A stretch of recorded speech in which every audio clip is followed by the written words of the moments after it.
కమతాలలో vermi compost తయారీ. వానపాము రైతుకు నేస్తం. వానపాము రైతుకు స్నేహితుడు. వానపాము సహజ రైతు అను నుడులు అందరూ వినే ఉంటారు. వానపాములు నేలలో ఉండి మట్టిని తిరగదోడి నేలను గుల్లబారేలా చేస్తాయి. దీనివలన వాన నీరు వేలపై పడి కొట్టుకొని పోకుండా నేలలోకి ఇంకును. దీనికి తోడు పైరులేర్లు సులభముగా వ్యాప్తి చెందును. వానపాములు విసర్జించు వ్యర్థ పదార్థముల ద్వారా వర్మి గుళికలు తయారగును.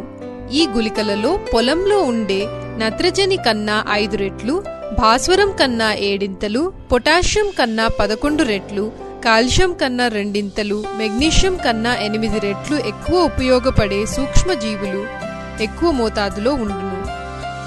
వానపాములు విసర్జించు జిగురు పదార్థము మట్టి రేణువులను బంధించి మట్టి రేణువులు సమూహాన్ని పెంచి నేలలోని గాలి సరఫరా మరియు నీటి ఒడుపునకు సహాయపడును. సాంప్రదాయ వ్యవసాయంలో నాగలిచే పొలం దున్నుట వలన వానపాములు నాగలి మొన నుండి తప్పుకొను అవకాశముండెను. యాంత్రీకరణ వలన ప్రస్తుతము ఈ అవకాశము లేదు. దీనికి తోడు హరిత విప్లవం సాగు పద్ధతులు నేల వాతావరణాన్ని వానపాములకు అనుకూలంగా లేకుండా చేసినవి. ఇట్టి పరిస్థితులలో ఇన్ని లాభము చేకూర్చే వానపాములతో రైతు నేస్తం చేయాలంటే వర్మీ కంపోస్టు ద్వారానే. వ్యవసాయ మరియు ఇతర కుళ్ళు వ్యర్థాలను వానపాములతో ఎరువుగా తయారు చేయు విధానాన్ని వర్మీ కంపోస్ట్ అంటారు. వర్మీ కంపోస్ట్ తయారు చేయు స్థలము. వర్మీ కంపోస్ట్ తయారు చేయు స్థలము ఏదైనా కావచ్చును. పాక, చౌక వస్తువులతో తయారు చేసిన షెడ్డు లేదా పందిరి క్రింద లేదా చెట్టు నీడ. ముఖ్య ఉద్దేశ్యము వానపాములను ఎండ మరియు వర్షం నుండి కాపాడాలి. అలాగే చీమలు, ఎలుకలు, పక్షులు మరియు తొండల నుండి రక్షించాలి. కావలసిన ముడి సరుకులు: 10 చదరపు మీటరు ప్లాట్కు ఎండిన సేంద్రియ పదార్థము 200 నుండి 300 కేజీలు, కొంచెం కుళ్ళిన పశువుల పేడ 300 నుండి 400 కేజీలు. దీనిని కమతంలో పశువులున్నా పొందడం సులభం లేని పక్షంలో గేదెలు, ఆవులు పెంచువారితో లేదా గోశాలతో పొత్తు కుదుర్చుకొని పొందాలి. వ్యవసాయ వ్యర్థాలు 700 నుండి 800 కేజీలు. వానపాములు 10,000. నీరు తగినంత. వ్యవసాయ వ్యర్థాలు: నేడు వ్యవసాయంలో వ్యవసాయ ముఖ్య ఉత్పత్తులను పొంది కేవలం కొన్ని పంటల ఉత్పత్తులను అంటే వరి, జొన్న, గోధుమ గడ్డి, చొప్ప వంటి పంట వ్యర్థాలను ఉపయోగించి ఇతర పంట వ్యర్థాలను ఉపయోగించకుండా నేలలో చక్రియ చేయకుండా వృధా చేయుచున్నాము.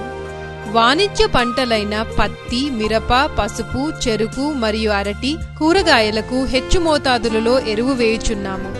అయితే ఈ పంటల ముఖ్య ఉత్పత్తులలో కొంత భాగం పోషకాలు గ్రహింపబడగా మిగతా ఉప ఉత్పత్తులలో అంటే వ్యవసాయ వ్యర్థాలలో కూడా పోషకాలున్నాయి. ఈ పంట వ్యర్థాలలోని పోషకాలను వానపాముల ఎరువుల ద్వారా ఎరువులు తయారు చేసి పోషకాలను పొలాలకు అందించిన వ్యవసాయ ముఖ్య ఉత్పత్తులు గ్రహించిన పోషకాలు మేరకు ఆయా పంటలకు ఎరువు వేయాల్సి ఉంటుంది. కావున ఎరువులపై సాగు ఖర్చు చాలా వరకు తగ్గించుకోవచ్చును. అందుచే వ్యవసాయ వ్యర్థాలతో ప్రతి రైతు కమతాలలో వర్మీ కంపోస్ట్ ని సాగు ఖర్చు తగ్గించుటకు, సహజ వనరులు కాపాడుటకు చేపట్టాలి. ఈ ప్రక్రియ వాణిజ్య సరళిలో ప్రతి పైరు పండించు ప్రాంతంలో చేపట్టవచ్చును. దీనివలన గ్రామ ప్రజలకు ఉపాధి కూడా కలదు. ఈ వర్మీ కంపోస్ట్ తయారు చేయుటకు ఉద్యానవన శాఖ మరియు వ్యవసాయ శాఖ 50% వరకు రాయితీ ఇచ్చుచున్నారు. అరటి పైరు వ్యర్థాలతో వర్మీ కంపోస్ట్. ప్రస్తుతము మనము అరటి పైరు వ్యర్థాలతో వర్మీ కంపోస్ట్ ఎలా తయారు చేయాలో పరిశీలిద్దాం. అరటి గెల మరియు బెరడు మినహా ఇతర భాగాలు వ్యవసాయ వ్యర్థాలే. ఇవి మెత్తగా తేమ ఎక్కువగా ఉండటం వలన వానపాములు త్వరగా సులభముగా తిని ఎరువుగా మార్చును. మొదట అరటి వ్యర్థాలను వాడుకొనుటకు అనుకూలంగా ఉండేటట్లు నరుక్కోవాలి. తరువాత అరటి వ్యర్థాలను వర్మీ కంపోస్ట్ తయారు చేయు స్థలానికి తరలించాలి. ఏదైనా స్థలము చెట్టు నీడన, సూర్యకాంతి వానపాములపై పడకున్నా అది అనుకూల యోగ్యము. ఇచ్చటి అరటి వ్యర్థాలను 6x3x2 ఫీటు వైశాల్యంలో ఒత్తుగా 8 నుండి 10 ఇంచుల వరకు పరచాలి. దీనిపై కుళ్ళిన పేడ ఎరువు 18 నుండి 24 ఇంచుల ఎత్తు ఒత్తుగా పరచాలి. వానపాములు మొదట పార్శికంగా కుళ్ళిన పేడను తిని పిదప అరటి వ్యర్థాలను సేకరించును. ఈ కుళ్ళిన పేడ ఎరువుపై పశువుల మూత్రముతో కలిపిన నీటిని ఈ పొర పీల్చునంత వరకు సమానంగా చల్లాలి. ఈ ద్రావణము లేక నీరు చల్లుట వలన వానపాములకు తగిన తేమ మరియు ఉష్ణోగ్రత సమకూరును. ఈ చర్య అనివార్యము. లేనిచో వానపాములు చనిపోవును. 2 కేజీల వానపాములను 6x3x2 ఫీటు వైశాల్యములతో తయారు చేసిన బెడ్ పైపొరపై వదలాలి. వానపాములు వేగముగా చాకిన పేడ ఎరువు పొరలోకి చొచ్చుకొని పోతాయి. వానపాములు మారుతున్న తేమకు మరియు ఉష్ణోగ్రతకు చాలా సున్నితము. అలాగే అంతరాయము లేకుండా ఆహార సరఫరా ముఖ్యము. అందుగురించి పర్యవేక్షణలో ఈ రెండిటిపై శ్రద్ధ వహించాలి. వ్యర్థాలు ఘాటుగా వానపాములకు ప్రీతిగా లేని పక్షాన అట్టి వ్యర్థాలను పశువుల పేడ మరియు మూత్రముతో మురగనిచ్చి వాడాలి. వానపాములను వదిలిన పొరపై ఇంకోమారు సమానంగా సమర్థవంతంగా నీరు చల్లాలి. తదుపరి పశువులు తిని వదిలేసిన ఎండుగడ్డి ఇతర కుళ్ళని పదార్థాలతో కప్పాలి. ఈ చర్య తేమ వృధాగా ఆవిరైపోకుండా కాపాడి వానపాములను శత్రువుల నుండి రక్షించును. వానపాములు మొదట పార్శికంగా చాకిన పేడను తిని పిదప అరటి వ్యర్థాలను సేకరించును. మామూలుగా వానపాములు వదిలిన 30 నుంచి 35 రోజులలో అరటి వ్యర్థాలు వర్మీ కంపోస్ట్గా మారును. ఇట్టి సమయంలో మొదట కప్పిన ఎండుగడ్డిని తీసేయాలి.